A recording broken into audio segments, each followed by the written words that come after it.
Hey everybody, it's Matthew. Welcome back to the channel. Today we are going to talk about some simple ways you can make your chord progressions a little bit more interesting.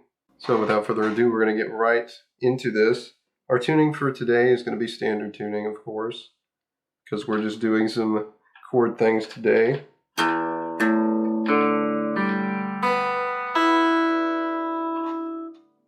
I'm playing my hollow body acoustically because the acoustic guitar I do have is big and hard to use and the action's terrible, so we're going to try getting on playing this acoustically. So anyway, chords. Let's talk about chord progressions here. So we're going to start in the key of C. We're going to be in that the whole video here. And we're going to do our basic chord progression, which is going to be our root chord, our major 4, our major 5 chord, and our minor 6 chord. So it's going to be 1, 4, 5, 6, although the order we're going to play is 1, 4, 6, 5. And that's a pretty basic chord progression that gets you playing a lot of songs. And so here that is to start.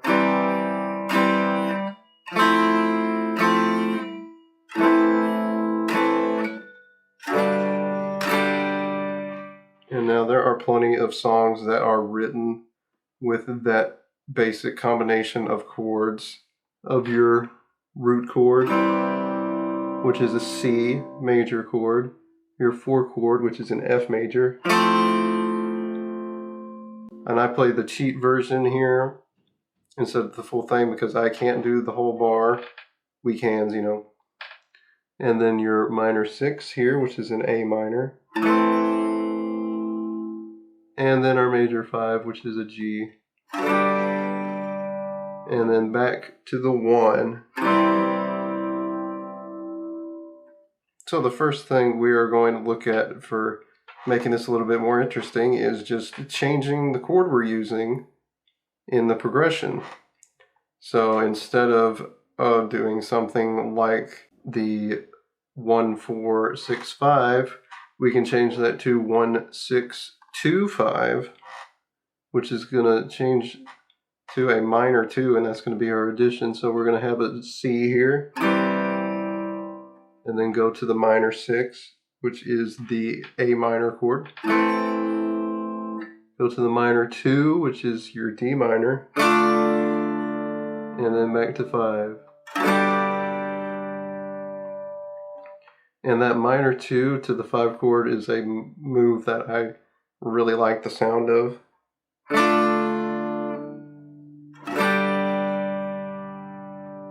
Makes that really interesting there when you go from that minor 2 to that 5. It just changes the feel and the emotion of that a lot. And it really makes this 5 chord, this G major, impact a lot more. So you could play something like this.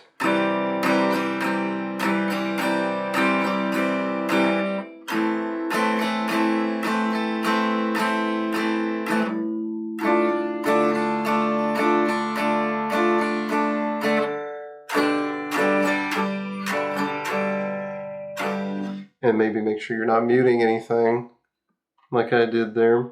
Okay, so that's a basic thing we can do.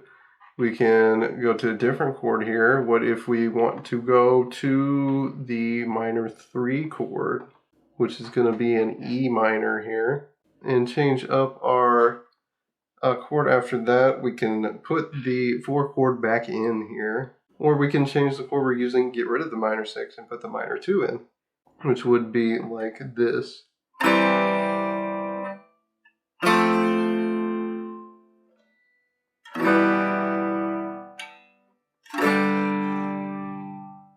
So we can play something like this.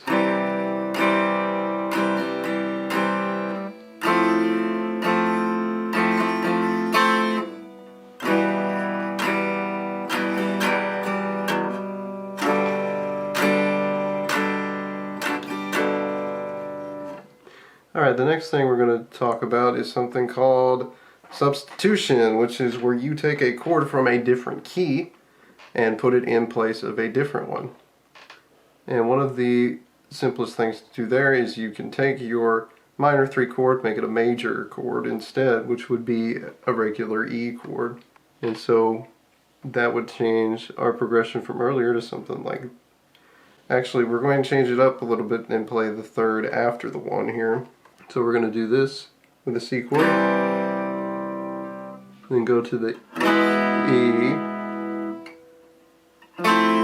back to the F, and then the G again.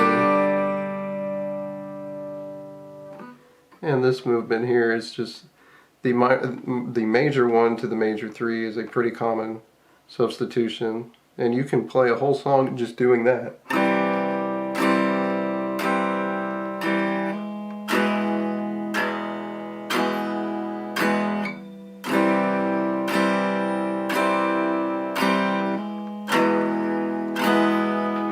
And then there's a famous Soundgarden song, Blow Up the Outside World, where the verses do that for the most part, is it's just a C chord to an E chord the whole time. Pretty fun to know. We can sub in other chords. What if we keep doing that and just throw a major chord into the mix here, so we get this.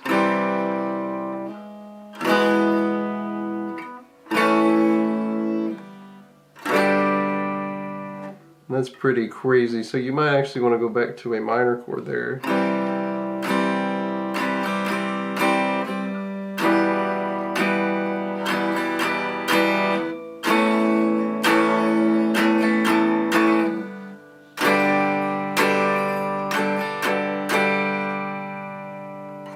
And then of course we have the favorite D chord we could also do instead here.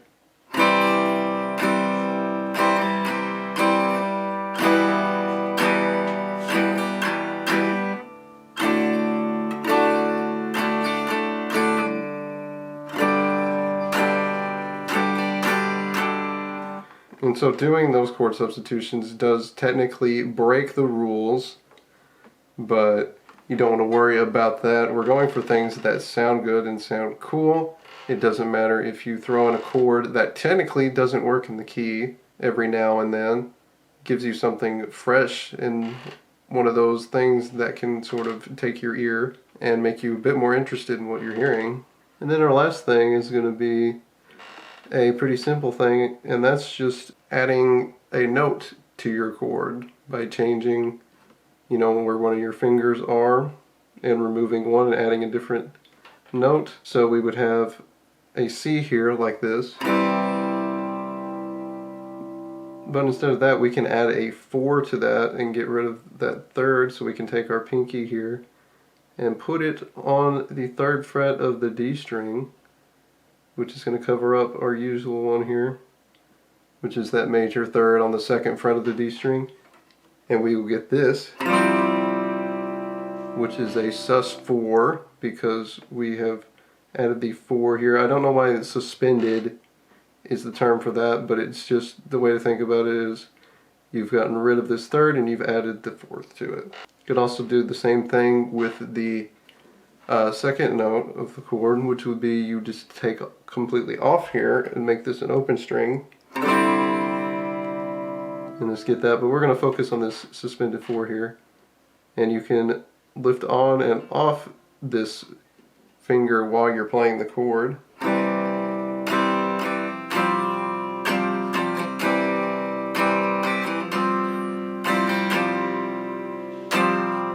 Now if we go down to our F here, like we have before, one thing we can do to change this is you can add that note, but that's not what we're going to do. Instead, this time we're going to take the 2nd finger that's on the 2nd fret of the G string, and we're going to get rid of it through part of this, which is going to sound like this. Sounds pretty similar to the C sus,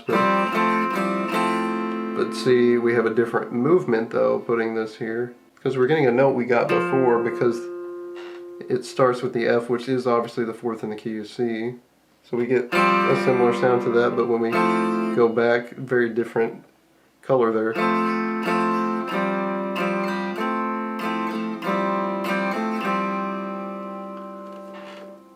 And we can change up our A minor that we talked about as well by adding another note here.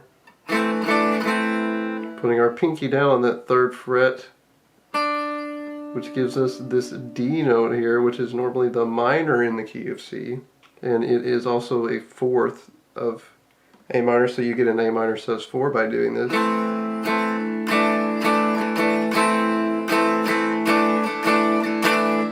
I like that chord because it really gives like urgency to what you're playing.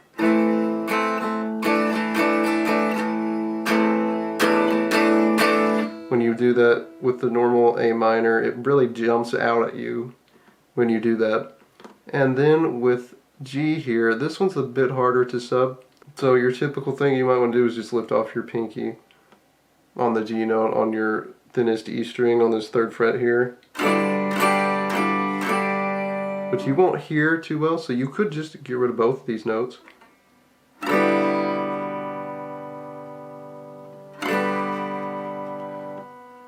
Which is interesting too. One thing I like to do though is put this 3rd finger on the 3rd fret of the G string here, which gives you a pretty nasty, ugly chord. But that's a fun one to do, and the reason why this rubs weird is because this is a minor 3rd, and you have a major 3rd in it as well, which gives you that half note rub.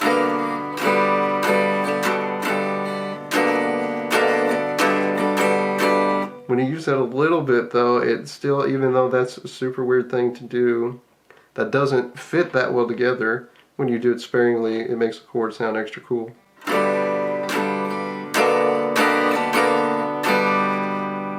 Of course, we can leave this B string open, which is eliminating our 5th, which would normally be this D here of the chord, but that's fine, because you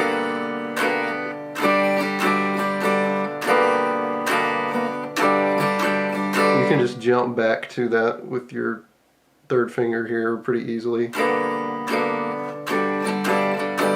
So we put it all together and we get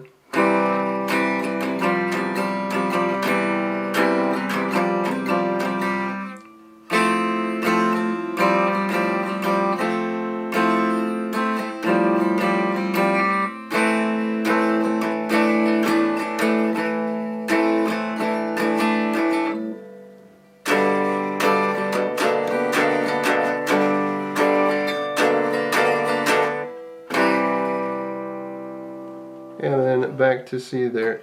So there you go, guys. There are 3 ways there for you to spice up your basic chord progressions. Go ahead and try that. Try changing your different chords there. Try new ones that you may not have tried before. And feel free to experiment with your notes here, taking your fingers on and off wherever you might like. And doing that, you can discover some pretty unique sounds that you may not have known were there. So I hope you guys enjoyed this video on chord progressions. Like and subscribe if you did. Don't forget to click the notification bell so you know when a new video comes out. And I'm going to see you guys next time for another video. Have a good one.